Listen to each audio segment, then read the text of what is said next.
everyone, and welcome to another spectacular edition of MAVS Insider. Parrish and Allie D with me. Yes, that's right. This is so spectacular. We have an exclusive interview with Mark Cuban coming up. Ooh, yes, we do. But no, we also have some never-before-seen footage of Jet Terry. That's right. And we've also got some highlights from some pretty tough games. Of course, the Celtics and the Nuggets. Ooh, very tough games, of course. Let's go right now, straight into it, the opening tip. The Mavericks post a victory against Denver on Wednesday night. Let's see if they can sweep this little home-and-home between the Mavs and Nuggets as they get the home end of it, the backside of it tonight here at American Airlines Center. Harrington dribbling on his way, he turns it over. Turn it over out on the floor, and Jason Terry goes for the win. I'll tell you what.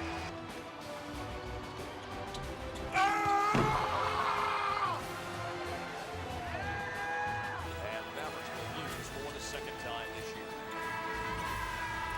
It's all about these future Hall of Famers tonight as the Mavericks and the Celtics meet up here at American Airlines Center.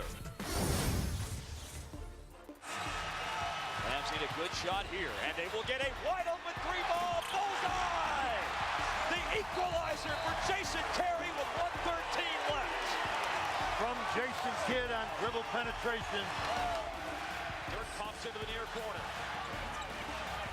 Double team, he shoots the board, gets there, and touchdown is on top!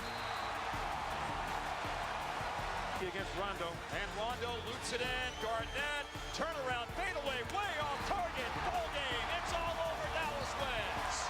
Jason, game number 6 of the season, but it felt like a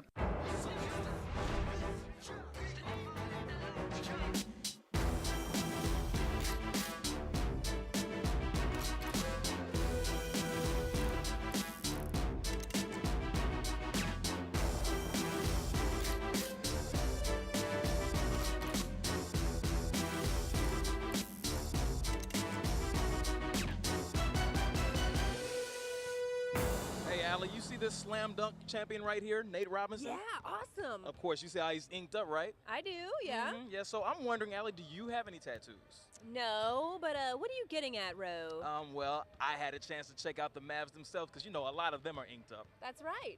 So let's check it out right now. All right. We're talking tattoos today, so I got to ask you about the logo, the Larry O'Brien trophy that you have. Oh man, it just motivates me, knowing that we were so close at one point in time, and to get back to where we at, it's a constant reminder that I got to work hard every day to get to it. I think you lead the team in tats, correct? Yes, I do. We got to talk about your first one, this one right here on the arm. Tell me about that one, the whole experience. How'd that come about? We was in the dorm room in junior college, and we had a guy who had a homemade gun. A lot of the foreign guys, players that weren't born in the U.S., don't have tats. Do you know anything about that? Is there any insight you could give us? Not really, just I got 2 older brothers and then a dad. They didn't have tattoos, so I just followed their steps. He was doing great work, and I was like, hey, why not just go ahead and get in the college spirit and be down with the home team. So got it done in the dorm room with a homemade gun. It's been touched up once. The latest one is where? Where's the latest one? The latest one is my wife's name right here above my eye. The Taurus on the bull. And you know, I'm a Taurus to the heart, baby. My number 92 on the left side. So Dojo, man, I mean, the logo's on your leg. City of Seattle been with me for a while. That's probably the 3rd oldest tattoo that I got. Loving life, man. You know, that's what it's about, man. Loving and living and enjoying yourself, man. You know, because tomorrow's not promised to anybody. And my wife's initial on the other side. I added Matrix later, of course, but I ain't had a name in junior college. The movie wasn't out then. What is your mindset when you get these tats? Oh, I'm addicted. You know, they said once you get one tattoo, you get addicted, so I'm addicted. Never was big fan of him. How long did that tattoo take and how painful was it? Very painful. It took like 2 or 3 hours. What's the one that's most significant to you besides that one? Well, probably my mother's name. You know, whatever I see that moves me, I get tatted on my body, so it's like a story in my whole body. I go through things in my life, you know, that exemplify my tats. What is going to be the next ink that's going on the body? Oh, I don't know. The next one I'm going to be dealing with my family. It's going to be a Corinthians chapter. I'll probably get some more stuff on my neck. So I guess you're never going to get anything like on your eyebrow or behind your neck? No, not like that. No. Is there going to be any more face? You going to get the Mike Tyson joint on the side or anything like that? My mom, she said no more tattoos on the face, so I got to listen to her. Hey, mama always knows best. Take that from D. Stevenson. Who is the logo? You know who the logo is? Me. My arms. I gotta get my son tatted on me. His face. I'm gonna go take me a shower right now. I'm a little musty. Yeah, when I get done, my whole upper body should be done. Just go ahead and shout out Jerry Webb. Oh, hey, Jerry Rest. Appreciate you. Hey, Ro, cool stat time. You ready? Oh, yes, I'm ready. Go ahead, give it to me. Did you know that 75% of NBA players have tattoos? Ooh, I did not know that. You know what, Allie? I think Dirk should get a tattoo. Yeah? Yeah, get tatted up. All right, I like that. Hey, we got more Mavs Insider coming up, including an exclusive interview with Mark Cuban. Stick around. Welcome back to Mavs Insider. Allie D and Ro here, actually sitting front row in our owner Mark Cuban's seats. And I have to say, it's not a bad view from right here. Not at all, Allie. Yeah, and by the way, Mark Cuban, one of the most dynamic owners in sports, don't you think? Of course I do, but you know what? People want to know what makes him tick, what keeps him motivated. You know what? We sat down with him last week, and we're going to tell you all about it.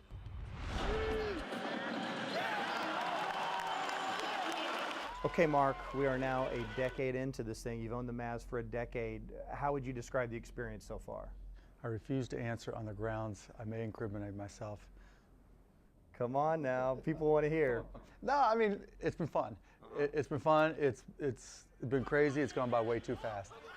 The biggest surprise, probably Miami still, you know, but that's too expensive a conversation. Well, I would assume that's the biggest disappointment then in your ownership as well. I guess, I mean, the biggest disappointment I'd have to say are the officials, obviously, because it's cost me so much money, but the NBA's done a lot to improve that, you know, and so we're on the right path. Okay, I love the early idea of what Mark Cuban was. Is like, okay, there's jets and there's video games. It's like James Brown celebrity hot tub party. Just everyone come here. But Dirk had a quote, interesting quote recently where he said, you still treat the players great, but you're much more business-like. What do you think Dirk is talking about there? Well, because the business has changed over the past 10 years. You know, it's just a different economic environment. You know, when I first got in, we were still on the internet boom and everything. You know, money was easy. You know, we've had some basic ups and downs, but nothing like we saw, you know, the last 2 years in terms of the economy. Right. And so you have to get more business-like. You just don't have a choice. Okay, good buddy of yours down the road, Jerry Jones. You guys combined for the All-Star game last year. That was huge for Dallas. A lot of fun, big success. He had to make a tough decision. He parted ways with Wade Phillips. You've had to go through a similar thing before. Talk about the experience as being an owner, having to part ways with your head coach. I mean, I feel bad for Jerry because it's obviously a no-win situation. It's an admission you made a mistake. It's an admission you suck. You know, it's a problem in that, you know, every sport gears its athletes towards the skill set of the coach and their staff, and so, you know, each coach looks for specific things in their players, and if that coach no longer is the coach, you've got roster issues, and so it just creates a whole set of challenges that are very, very difficult. But you also hope that it solves some things too, and you hope that you get the right guy going forward, and you know, you never have to hire another coach again. When you guys brought Rick in, was it with the idea of how he might work with these players, or just what his philosophies were in general? All the above. I mean, one of the things we looked at was a statistical analysis to see which coach had players improve the most after a coaching change, and Rick was at the top of the list. And so, you know, we look for a lot of elements, and you know, you just try to do your best, but there's no guarantees. Hiring a coach is probably the hardest thing for an owner to do. Okay, there's this idea then that the owner should, hey, stay in the owner's box. Oh, you know what? The only people who say the owner should stay in the owner box are media morons. They obviously have never been in a situation where it's their responsibility. And I say morons with complete and 100% conviction, because only a moron would turn over the absolute management of $1 billion asset just to somebody who, you know, has been in football for 15 years. You just don't do that, you know, and there's a whole new set of skill sets in terms of statistical analysis. We look at what John Daniels has done, right, over there, you know, and it's not because, hey, he's had all this experience, you know, it's because Tom put him there. Tom had some confidence in him, but Tom was still involved in making the decisions, right? You know, now Chuck, you know, Ryan, you know, Nolan Ryan has been in there this whole time. Right. And we praise them when things are going well, and when things make a wrong turn, You know, but the owner's always involved 100% of the way. Okay, aside from LeBron not choosing to go to the Dallas Mavericks or wherever he needed to go, what did you make of the decision and the production on ESPN and the show and what happened with the backlash? Well, I mean, what team he wants to go to is up to him, so I had no problem with that. But I thought having the TV program, the decision was genius. It was the best opportunity, but like a lot of opportunities, it's always about the execution, and the execution was horrible. You know, and that was the problem. If he would have gone on there with tears in his eyes, I don't care if he had to put glycerin in his eyes, you know, even if it wasn't real. And just, you know, I'm really sad, but the only way, you know, if I could only give everybody in the entire state of Ohio a hug and tell you thank you, I would do it. But since I can, this is the only way I can really reach out personally and individually with all my heart to each and every one of you to tell you how much I just want to thank you for all you've meant for my life and my career. And I wouldn't be who I am having grown up in Akron if it weren't for this wonderful and amazing state and all the people in it. And I can go down through a list starting with Dan Gilbert and the whole organization, you know, which obviously, as you can tell, leads me to a very difficult decision. If he would have done that, I don't care if it was scripted, he'd be a hero. Dude, you should have done the decision for him. That was amazing. I was texting him right before they went on. I've got it for you. You know, before he bought the team, they were winning an average of 40% of their games, and now they're winning an average of 70%. Allie, that is an excellent fun fact. You know what? Shouts out to the boss, man, for giving us that exclusive interview. But you know, I got another treat that's exclusive, Allie. Ooh, a treat? Yes, indeed I do. We gave Jason the Jet Terrier a little camera, you know, a little portable joint, and he took it to the road trip to Denver and Los Angeles. All right, I can't wait to see that. Oh, yes. We'll be right back. Welcome back. Now, Allie, we all know and love Jet, right? Yes. And he could start for any team in the NBA, but he comes off the bench for the good of the team. That's right. He's also the best bowler on the team and the best golfer on the team. Allegedly, according to him.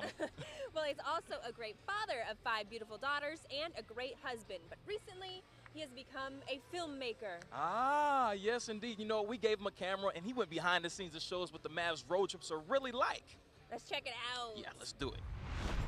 This is the life of an NBA player. Los Angeles, California, and it's just a beautiful day.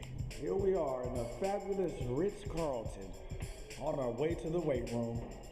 Man, don't you love those 12:30 games? I don't. Yeah, but see all that right there? It's what's gonna keep the Jet on the runway all season long. Game time, baby. And you know, I said we're gonna beat the Clips by about 10, 15. My man Jet goes for about 25. Oh, wait. The Jet's out the hanger. That's why you love your teammates. 90 minutes from game time. Hey, the big German. You even get a locker on the road. Let's see what Trey one looking like. Sleeping with the enemy. Look at it. They done let the enemy in the dang locker room, man. TC, what's happening? Should we get him? He look a little nervous. He usually don't be nervous for the game. Oh, that's early. Yeah, the Seahawks must be playing them Raiders. That's what it might be. Ooh, Cowboys taking it on the chin right now. They're getting fixed. Did you see the other German come in? He said he was the best German-born player in history. No media in the training room, bro. No media in the training room? No media in the training room. No media. Come on, Cooper Steen. Way to go. No media in the training room. That's it. Signing off until after the game. Steal, Jason Terry stepped in front of Chris Kaman. Terry's going to get another breakaway score. MC, your team is 2-1 right now. How you feel? I'd feel a lot better if we didn't have 9 turnovers fourth quarter of the day before, but I like the fact that no one shot over 38% on us.